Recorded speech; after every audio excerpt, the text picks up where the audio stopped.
Assalamualaikum warahmatullahi wabarakatuh. Nama saya Muhammad Maulana Putra, NPM 7192122936. Di sini saya akan menjelaskan tentang apa itu koperasi. Koperasi adalah badan hukum yang berdasarkan atas asas kekeluargaan yang anggotanya terdiri dari orang perorangan atau badan hukum dengan tujuan untuk mensejahterakan anggotanya. Umumnya koperasi dikendalikan secara bersama oleh seluruh anggotanya, di mana setiap anggota memiliki hak suara yang sama dalam setiap keputusan yang diambil koperasi. Pembagian keuntungan koperasi biasa disebut sisa hasil usaha atau SHU, biasanya dihitung berdasarkan andil. Apa kamu tahu sejarah koperasi? Sejarah koperasi pada awalnya dimulai pada abad ke-20. Pada umumnya sejarah koperasi dimulai dari hasil usaha kecil yang spontan dan dilakukan oleh rakyat kecil. Kemampuan ekonomi yang rendah mendorong para usaha kecil untuk terlepas dari penderitaan. Secara spontan mereka ingin merubah hidupnya. Di Indonesia, ide-ide perkoperasian diperkenalkan oleh R. Arya Wira Atmaja yang pada tahun 1896 yang mendirikan sebuah bank untuk para pegawai negeri. Karena semangat yang tinggi, perekonomian pun selanjutnya diteruskan oleh De Wolfgang Westerwolde. Pada tahun 1908, Dr. Sutomo mendirikan Budi Utomo. Dr. Sutomo sangat memiliki peranan bagi gerakan koperasi untuk memperbaiki dan mensejahterakan kehidupan rakyat. Pada tahun 1915 dibuat peraturan Verordening of the Cooperative Vereniging, dan pada tahun 1927 Regeling in Lands Kooperatif. Mohatta sebagai bapak koperasi, beliau mengusulkan didirikannya 3 macam koperasi, yaitu pertama adalah koperasi konsumsi yang terutama melayani kebutuhan kaum buruh dan pegawai, dan yang kedua adalah koperasi produksi yang merupakan wadah kaum petani termasuk peternak atau nelayan. Yang ketiga adalah koperasi kredit yang melayani pedagang kecil dan pengusaha kecil dan guna memenuhi kebutuhan modal.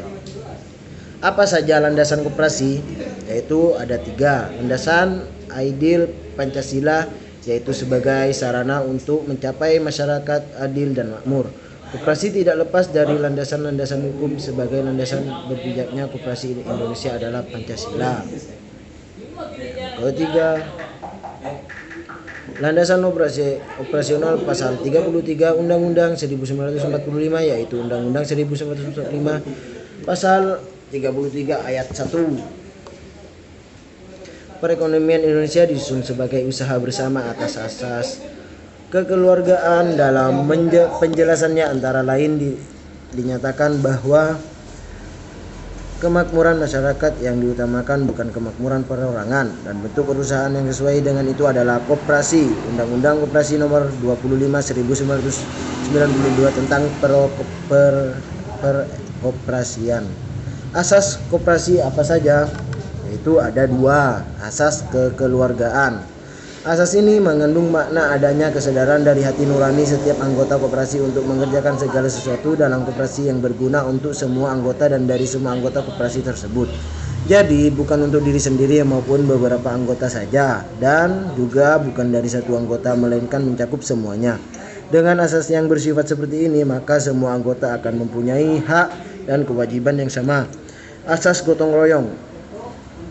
Asas ini mengundang arti bahwa dalam berkoperasi harus memiliki intoleransi sifat mau bekerja sama dan sifat-sifat lainnya yang mengandung unsur kerjasama. Apa fungsi koperasi? Fungsi koperasi dalam pasal 3 Undang-Undang Nomor 25 Tahun 1992 tentang perkoperasian disebut bahwa koperasi bertujuan memajukan kesejahteraan anggota pada khususnya dan masyarakat pada umumnya, serta ikut membangun tatanan perekonomian nasional dalam rangka mewujudkan masyarakat yang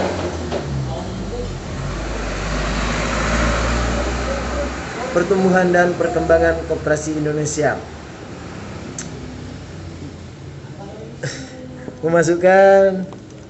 Memasuk tahun 2000 Posisi koperasi Indonesia pada dasarnya justru didominasi oleh koperasi kredit yang menguasai antara 55 sampai 60% dari keseluruhan aset koperasi. Sementara itu dilihat dari populasi koperasi yang terkait dengan program pemerintah hanya sekitar 25% dari populasi koperasi atau sekitar 35% dari populasi koperasi aktif. Pada akhir-akhir ini posisi koperasi dalam pasar perkreditan mikro menempati tempat kedua setelah BRI unit dasar desa sebesar 46% dari KSP atau USP dengan pangsa sekitar 31%.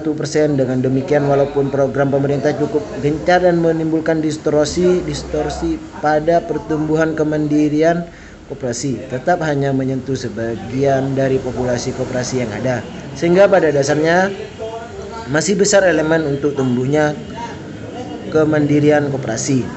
Potensi koperasi pada saat ini sudah mampu untuk memulai gerakan koperasi yang otonom.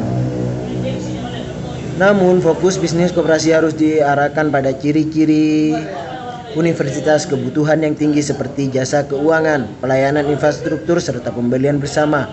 Dengan ekonomi selain peluang untuk memanfaatkan potensi setempat, juga terdapat potensi benturan yang harus diselesaikan ini di tingkat daerah. Dalam hal ini, konsolidasi potensi keuangan, pengembangan jaringan informasi, serta pengembangan pusat inovasi dan teknologi merupakan kebutuhan pendukung untuk kuatnya kehadiran koperasi. Pemerintah di daerah dapat mendorong pengembangan lembaga pinjaman kredit di daerah. Sekian dari saya, Mufidus Putra. Mohon maaf. Assalamualaikum warahmatullahi wabarakatuh.